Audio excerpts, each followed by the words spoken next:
नमस्कार दोस्तों, JP classes के इस यूट्यूब चैनल पे आपका स्वागत है। आज हम लोग जेल प्रेरी के प्रीवियस ईयर क्वेश्चन लेके आए हैं और आज के इस पार्ट में हमने एवरेज से क्वेश्चन उठाए हैं। सबसे पहला क्वेश्चन आपका ये है, 6 संख्याओं का औसत 32 है। 6 संख्याएं हैं, उसका औसत 32 है, मतलब 6 दूना 12, 6 तिया 18, 19, टोटल योग बनना चाहिए 192। अब आपसे बोल रहा है जो 3 संख्याएं हैं प्रत्येक में 2 की वृद्धि कर दिया है। हर संख्या 2 से बढ़ाएं या 2 से मल्टीप्लाई करें, एक ही बात है। मतलब यहाँ क्या आएगा, प्लस का 6 आएगा।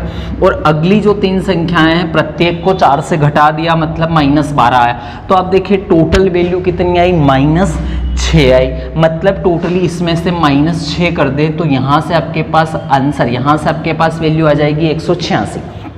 अब देखिए ये हमारे नए रन हैं या फिर ये हमारी नई संख्या का योग है। अगर आपको अब औसत निकालना है तो संख्याएं तो वही की वही है, संख्याओं में कोई कमी वृद्धि नहीं हुई, मतलब अभी भी संख्याएं टोटल 6 है। 6 से डिवाइड करोगे तो सवाल का आंसर कितना आएगा, 31 आपके सवाल का आंसर आ जाएगा। तो आपका आंसर है, नया औसत होगा आपका 31। ठीक है, क्वेश्चन नंबर 2 को देखते हैं। क्वेश्चन नंबर 2 आप डायरेक्टली भी कर सकते हैं पर आपको करना नहीं है क्योंकि उसमें थोड़ा सा चेंज होता है। हम एक्स मान के सवाल को कर सकते हैं। जैसे आपसे बोला है, एक क्रिकेट खिलाड़ी के प्रत्येक पारी का औसत जो है वो 72 रन प्रति पारी है। ठीक है, आप सबसे पहले ये जानते हैं कि औसत निकलता कैसे है। अगर क्रिकेट की बात की जाए तो औसत कैसे निकलेगा, यहाँ कुल रन या कुल योग जितना भी होता है और बटे में पारियों की संख्या, यही होगा। ठीक है, कुल रन जितने भी है और कुल पारियां जितनी भी है, भाग लगाने से औसत निकलता है। अब बात को देखें, औसत कितना दिया है, 72। कुछ पारियों का औसत 72 रन प्रति पारी है। अगली 4 पारियों में केवल वह 80 रन बनाता है। ठीक है, अभी तक पहली स्थिति को देखें तो कुल योग हमको नहीं पता है कि कुल रन कितने हैं। कुल रन कैसे पता चलेंगे, जब हमको मैचों की संख्या प्राप्त होगी। तो 72 तो औसत है और कुल योग है। पारियों की संख्या को आप x मान सकते हो, तो आप ऐसी स्थिति में ये बोल सकते हो कि कुल योग कितना होगा, 72x होगा। मतलब कुल रन कितने होंगे, 72x होंगे। कहाँ तक के, जहाँ तक वो 72 की औसत से रन बना रहा है, इसमें वो 4 पारियां इंक्लूड नहीं है। अब देखिए, अगर 4 पारियां इंक्लूड कर दें तो क्या होता है, जिससे उसका बैटिंग औसत 2 रन प्रति पारी घट जाता है। अब देखिए, अब आपका औसत कितना होना चाहिए, 70। 72 था, 70 होना चाहिए, 2 रन प्रति ओवर कम हो गया। तो आप देखेंगे 70 का औसत है।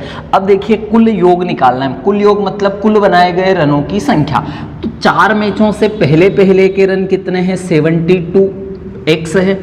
और बाद में 4 पारियों में कितने रन बनाए, 80 रन और बनाए। तो आपसे पूछा है कुल पारियों की संख्या ज्ञात कीजिए, मतलब यहाँ का मान आपको निकालना है। आखिरी मैच तक उसके द्वारा खेले गए मैचों की आपको संख्या ज्ञात करनी है। ठीक है, अब देखिए मैच कितने, x मैच तो पहले थे और अब 4 मैच और इंक्लूड हो गए, मतलब x+4 हो जाएगा। क्रॉस मल्टीप्लाई कर दें तो ये बनागा 70x + 7 × 28 280 बराबर में 72x + 80। ठीक है, अब देखिए 70x उधर गया तो माइनस होके केवल 2x बचेगा, 80 इधर आके माइनस हो जाएगा तो 200 बचेगा। x का मान कितना आएगा, 100। अब x का मान 100 है, मतलब पहले जो पारियां खेली थी वो 100 है, अब जो पारियां खेली है वो x+4 है। इसका मतलब सवाल का आंसर आपका कितना हो जाएगा, 104 हो जाएगा। जैसे इसी टाइप का एक और क्वेश्चन अगर हम लोग देखें, बहुत आसान सवाल है और इसी टाइप का क्वेश्चन आपसे पूछा गया था। अब की बार देखें, अब आपको अगला सवाल दिया है, एक बल्लेबाज का औसत रन 50 रन प्रति पारी है। ठीक है, अगर औसत निकालें तो औसत बराबर होगा कुल योग के बटे में खेले गए मैचों की संख्या। पर अगली 5 पारियों में वह 400 रन बनाता है। ठीक है, अगली को छोड़ दो, आप पहले यहाँ तक के सवाल को करो। तो कुल रन हमने मान लिए हमारे पास नहीं है, पारियों की संख्या x मान ली, तो आपका कुल योग या फिर कुल रन जो निकलेंगे वो कितने निकल के आएंगे, 50 रन या 50x निकल के आएगा। अब क्या होगा, अब आपसे ये बोल रहा है कि अगले 5 पारियों में 400 रन बनाता है, जिससे उसका औसत 5 रन प्रति पारी बढ़ जाता है। औसत क्या हो जाएगा, 55 हो जाएगा। कुल योग कितना होगा, 50 रन, 50x तो पहले बना रखे हैं, 400 और बना दिए। और कितने मैचों के बाद, पहले x मैच थे, अब x+5 मैच है, गुणा कर दें तो यहाँ 55x प्लस में 55 × 5 करोगे कितना होगा, 275 होगा, बराबर में 50x + 400 है। ये इधर आएगा तो 5x बचेगा, 275 उधर जाएगा तो माइनस होने के बाद 125 बचेगा। x का मान कितना, 25। ठीक है। और x का मान 25 है, आपसे क्या पूछा है, आपसे पूछा है अंतिम मैच तक खेले गए पारियों की संख्या। तो x तो पहले वाले मैच है, बाद वाले हैं x+5, मतलब 25 में 5 ऐड कर दोगे तो सवाल का आंसर आपका कितना निकल जाएगा, 30 निकल जाएगा। ठीक है, अगर पहले मैचों खेले गए मैचों की संख्या पूछी है, मतलब x पूछा है, तो आंसर 25 होगा। अब देखिए क्वेश्चन नंबर 4, 16 विद्यार्थियों की लंबाई का जो औसत है वो 142 सेंटीमीटर है। ठीक है, यहाँ से आपसे बोला है, हाँ ये आपसे बोल रहा है 16 विद्यार्थियों की लंबाई का जो औसत है वो कितना है, 142 है। अब आपसे बोल रहा है यदि शिक्षक की लंबाई को शामिल कर लिया जाए, मतलब देखिए इधर हमने व्यक्ति लिखे हैं, इधर हमने औसत लिखा है। 16 व्यक्ति थे, 142 का औसत था। अगर एक व्यक्ति बढ़ जाए मतलब प्लस हो जाए तो कितने व्यक्ति हो जाएंगे, 17 व्यक्ति हो जाएंगे। आपसे बोला है अगर बढ़ जाए तो औसत लंबाई में 1 सेंटीमीटर की वृद्धि हो जाती है। औसत में कितनी वृद्धि हो जाती है, 1 सेंटीमीटर की। तो ये कितना बन जाएगा, 143। आपसे पूछा है शिक्षक की लंबाई ज्ञात कीजिए। ऐसी स्थिति जब भी बनेगी आपको क्या करना है, यहाँ से क्रॉस मल्टीप्लाई करना है। 1 का गुणा 142 में कितना, 142, और 17 का गुणा 1 में कितना, 17। यहाँ प्लस प्लस है तो आपका प्लस ही चिन्ह रहेगा। 7 और 2 9, 4 और 1 5। शिक्षक की लंबाई कितनी आएगी, 159 सेंटीमीटर आएगी। ये पैटर्न यूज करना है। या फिर देखिए अगर बेसिक ही लगाना है तो आप ऐसा कर सकते हो, 16 व्यक्ति है और 142 टोटल है तो आपने गुणा कर दिया, टोटल वैल्यू निकल के आ जाएगी। फिर आप क्या करोगे, एक व्यक्ति बढ़ जाएगा तो 17 व्यक्ति हो जाएंगे और औसत कितना हो जाएगा, 143। इन दोनों का गुणा कर लें और दोनों को डिफरेंस ले दें। तो अगर डिफरेंस लोगे आप तो कितना डिफरेंस आएगा, 159 का डिफरेंस आएगा, 159 का डिफरेंस आएगा। पर ये वैल्यू नहीं करनी, इसमें गुणा आपको बड़ा करना पड़ेगा, इसमें आपका गुणा छोटा होता है। तो जो भी आने या गए वाले व्यक्ति है, एक व्यक्ति आता है या एक व्यक्ति जाता है, 2 व्यक्ति आते हैं या 2 व्यक्ति जाते हैं, तो आपको हमेशा ये प्रोसेस यूज करनी है। ये थोड़ा सा हमारे लिए आसान होता है। ठीक है, अब देखिए क्वेश्चन नंबर 5। क्वेश्चन नंबर 5 हमने लिया, 5 का प्रथम 5 गुणजों का औसत ज्ञात कीजिए। बोलो 5 के प्रथम 5 गुणज कौन से, 5, 10, 15, 20 और 25। इनका औसत मतलब 5 संख्याएं हैं, 5 से भाग लगा दो। 20, 25, 45, 45, 15, 60, 70 और 75। 75 के बटे में 5 होगा और 5 से डिवाइड करोगे तो 15, 5, 75, मतलब औसत कितना होगा, 15। या फिर हम देख सकते हैं कि 5, 10, 15, 20 और 25 जो है वो आपके समांतर श्रेणी में, हर एक में डिफरेंस सेम है और डिफरेंस सेम है और 5 संख्याएं, तो उनको पता है कि औसत बीच वाली संख्या होती है। मतलब आपका औसत कितना निकल के आएगा, यहाँ से 15 निकल के आएगा। ठीक है, इसके बाद देखिए क्वेश्चन नंबर 6। तो हमने क्वेश्चन नंबर 6 को उठाया। क्वेश्चन नंबर 6 है, 3 मित्रों की औसत आयु जो है वो 23 वर्ष है। 3 मित्र है जिनकी औसत कितनी है, 23 वर्ष है। आपसे बोला है यदि चौथे मित्र की आयु जोड़ दी जाए तो औसत आयु उतनी ही रहती है। चौथे मित्र की आयु ज्ञात कीजिए। आप देखें 3 व्यक्ति है, हर व्यक्ति 23 साल का है। अगर एक व्यक्ति और शामिल हो जाता है तो भी औसत 23 ही होता है। इसका मतलब क्या हुआ, जो एक और व्यक्ति है वो भी कितने साल का होगा, 23 ईयर का होगा। ये इसमें कुछ निकालने की आपको जरूरत नहीं पड़ेगी। ठीक है, बिल्कुल बेसिक सा सवाल है, तो आप देखोगे इसमें कोई परिवर्तन नहीं है। या फिर आप ऐसा कर सकते हो कि 3 व्यक्तियों की आयु 23 है, औसत 23 है, तो 23 दिया 69, तो 3 व्यक्ति हो गए। चौथा जो आया वो भी 23 साल का आया, तो 9, 3, 12, 2, 1, यहाँ से 92 और फिर से 4 व्यक्ति हो गए, 4 से भाग लगा दे, 4 दूना 8, 4 तिया 12, फिर से औसत कितना होगा, 23 होगा। तो आपको ये वापस से औसत नहीं निकालना है। ठीक है, इसके बाद देखोगे क्वेश्चन नंबर आपका 7।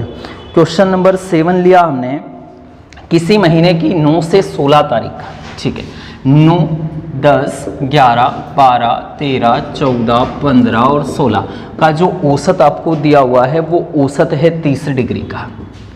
ठीक है, अब औसत 30 दिया हुआ है इसका, और आगे आपसे बोला है 10 से 17 का औसत 31 है। 10 से 17 तक अगर आप चलोगे तो औसत कितना है इसका, 31 है। आपसे पूछा ये गया है यदि 9 तारीख का तापमान 35 डिग्री है तो 17 का तापमान ज्ञात कीजिए। सबसे पहले देखें 1, 2, 3, 4, 5, 6, 7, 8। यहाँ भी आप देखोगे 8 दिन है और यहाँ भी आप देखोगे 8 दिन है। समान दिन है तो आप देखोगे 8 का अगर मल्टीप्लाई कर दिया जाए, आप देखो यहाँ से 8 का मल्टीप्लाई कर दिया और यहाँ भी 8 से मल्टीप्लाई कर दिया, फर्क कुछ नहीं पड़ना है। आप देखोगे 8 तिया 24, 240, 8 एकम 8, 8 तिया 24, 248 है। ठीक है। पर आपको ये देखना है, जैसे इन सबका औसत हमने टोटल क्या किया, इन सबको जोड़ दिया तो 240 आया, इन सबको जोड़ दिया हमने तो भी कितना आया, 248 आया। ठीक है, अब देखो हम यहाँ प्लस माइनस चेंज कर दें तो यहाँ प्लस है, minus minus minus minus minus, हमने हर जगह चिन्ह चेंज कर दिया। उससे क्या हुआ, ये बीच की सारी वैल्यू आपकी खत्म हो गई। बचा क्या, यहाँ से 9वां नंबर बचा है और लास्ट में 17वां नंबर बचा है। इन दोनों का डिफरेंस कितना बचा है आप देखोगे तो डिफरेंस बचा है कितना, माइनस का 8। ठीक है, 9 तारीख और 17वीं तारीख का जो डिफरेंस है वो माइनस का 8 है। अब देखिए आपको 9वीं तारीख का तापमान कितना दिया है, 35, तो हमने 9th नंबर की जगह 35 डिग्री यूज कर लिया तो ये 17वां नंबर आपका निकल के आ जाएगा। अब देखिए 17वां नंबर आपका बचा हुआ है और इस 35 को उधर भेजा तो -35, -35 में अगर 8 ऐड कर दें तो माइनस का 43 होगा, माइनस से माइनस खत्म हो गया। आप देखेंगे यहाँ 17वीं पारी का जो तापमान है वो कितना होगा, 43 डिग्री सेल्सियस होगा। बस केवल ये आपको देखना है, इतना सा सवाल है। ठीक है, अब इसके बाद देखते हैं क्वेश्चन नंबर 8 को। क्वेश्चन नंबर 8 आपका वापस से किस टाइप का बना है वो भी हमको देखना है। ठीक है, ये दिया है 12 संख्याओं का औसत है 9, 12 का औसत 9 मतलब 12 नंबर कितना, 108। या तो ऐसा लिख लो, आपसे बोला है यदि प्रत्येक संख्या को 2 से गुणा किया जाए और उस समय 3 जोड़ा जाए तो संख्याओं के नए समुच्चय का औसत ज्ञात कीजिए। ठीक है, पहले आप देखें क्या था, 12 संख्याओं का औसत 9 है। अब जो भी कमी वृद्धि करनी, हर संख्या में नहीं औसत में कमी वृद्धि होती है। तो अगर पहले कितना औसत कितना था, 9, इसकी जरूरत नहीं है। पहले औसत था आपका 9, क्या किया, प्रत्येक संख्या को 2 से गुणा करें या औसत को 2 से गुणा करें, एक ही बात है। तो 9 दुना कितना हुआ, 18। इसके बाद आपसे बोला है और उसमें 3 जोड़े जाएं तो 3 जोड़ दिया जाए तो कितना होगा, 21। 9 दुना 18 हो गया और 18 और 3 कितना हो गया, 21। संख्याओं के नए समुच्चय का औसत ज्ञात कीजिए। यही औसत है, किसी वैल्यू को आपको निकालने की जरूरत नहीं है। तो आपके सवाल का आंसर हो जाएगा कितना, 21 हो जाएगा। ठीक है, इसके बाद देखें क्वेश्चन नंबर आपका 9 क्या है। क्वेश्चन नंबर 9 आपको दिया हुआ है 7 क्रमागत धनात्मक संख्याओं का जो औसत है वो 10 है। 7 क्रमागत धनात्मक संख्याएं, न्यूनतम तथा अधिकतम संख्या का औसत ज्ञात कीजिए। सबसे पहले बोला आपसे 7 क्रमागत संख्याएं थी, धनात्मक संख्याएं, मतलब x + 1, x + 2, x + 3, x + 4, x + 5 और x + 6। ठीक है, ये हो गई आपकी टोटली 7 क्रमागत संख्याएं। केवल धनात्मक क्रमागत संख्याएं थी, मतलब लाइन से है। इनका औसत कितना दिया है आपको, इनका औसत दिया है आपको 10। तो औसत कैसे निकलता है, सारी पारियों को जोड़ लो और भाग लगा दो, जितनी पारियां हैं तो औसत निकल के आता है और औसत है हमारा 10। 10 × 7 कितना, 70, और यहाँ कितना 6 और 1 7, तो 100 बन गए आपके। आप देखो आगे 3 3 6 4 10 5 15 और 6 21 बन गया। माइनस करोगे 21 को इधर लाके तो 49 बराबर 7x है और x का मान 49 होगा। x का मान कितना निकल के आया, 7। अब आपसे पूछा क्या है, न्यूनतम तथा अधिकतम संख्याओं का औसत। तो न्यूनतम संख्या कौन सी, x मतलब 7। ठीक है, और अधिकतम संख्या कौन सी, x + 6 मतलब कितना, 7। तो x का मान है 7 और 6 कितना, 13। इन दोनों का औसत निकालना है, मतलब 17 और 13 और 7 कितना, 20 होता है। और 20 में अगर 2 का भाग लगाया जाए तो भी औसत कितना निकलेगा, 10 निकलेगा। आपके सवाल का आंसर दिया हुआ है 10। ठीक है, केवल आपको पहली और लास्ट का औसत निकालना है। तो दोनों संख्याओं को जोड़ के 2 से भाग लगाएंगे तो औसत निकल के आएगा। औसत निकला हमारा 10। ये हमारे सवाल का आंसर है। ठीक है फ्रेंड्स, क्वेश्चन नंबर 10 दिया है 1 से 20 तक की अभाज्य संख्याओं का औसत ज्ञात कीजिए। तो 1 से 20 के बीच में जो आपकी अभाज्य संख्याएं आती है वो आपकी कुछ इस तरीके से आती है।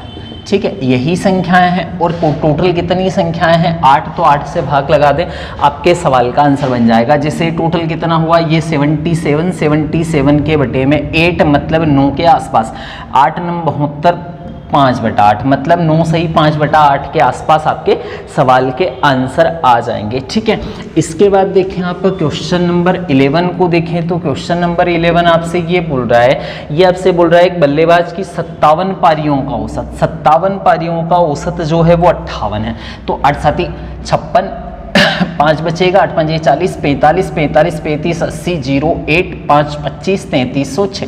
ठीक है, 3306 रन उसने टोटल बनाए। आपसे बोल रहा है 7 पारियां ऐसी है जो शून्य पे आउट हो जाता है। सो शून्य, 7 पारियों का टोटल भी शून्य है, मतलब रन कितने बचेंगे? 3306। आपसे पूछा है अगर 7 पारियों का 7 पारियों में शून्य पर आउट हुआ है तो शेष पारियों का औसत ज्ञात कीजिए। शेष बची कितनी? 50 पारियां बची है। 50 से भाग लगा दे तो 5 अंक 30, यहाँ से 5 अंक 30, मतलब 66 पॉइंट में आसपास आंसर है। 66.12 सवाल का आंसर दिया हुआ है, तो ये हमारे सवाल का क्या हो जाएगा? आंसर हो जाएगा। ठीक है, इसके बाद में देखें क्वेश्चन नंबर 12 और सवाल आज का लास्ट सवाल देखते हैं। आपसे बोला है 36 छात्रों के एक समूह की औसत आयु जो 14 वर्ष है। 36 छात्र है जिनकी औसत आयु कितनी है? 14 वर्ष है। तब उसमें शिक्षक की आयु शामिल कर ली जाए। अगर शिक्षक शामिल हो जाएगा तो टोटल व्यक्ति कितने? 37, और औसत में 1 की वृद्धि, मतलब व्यक्ति औसत कितना हो गया? 15। यहाँ से आंसर निकलेगा, यहाँ से आंसर निकलेगा, और दोनों को माइनस कर दें तो शिक्षक की आयु निकल जाएगी। या फिर हम ऐसा लिख सकते हैं 36 की औसत 14 है, एक औसत बढ़ गया या एक व्यक्ति बढ़ गया, मतलब ये प्लस का 1 है, और यहाँ भी औसत प्लस 1 हो गया, मतलब 15 है। 1 का गुणा 14 में 14, 37 का गुणा 1 में 37, 7 और 4 11, 1 हासिल 1, टोटल औसत कितना निकल के शिक्षक का मान कितना निकल के आएगा? 51 शिक्षक की उम्र निकल के आएगी।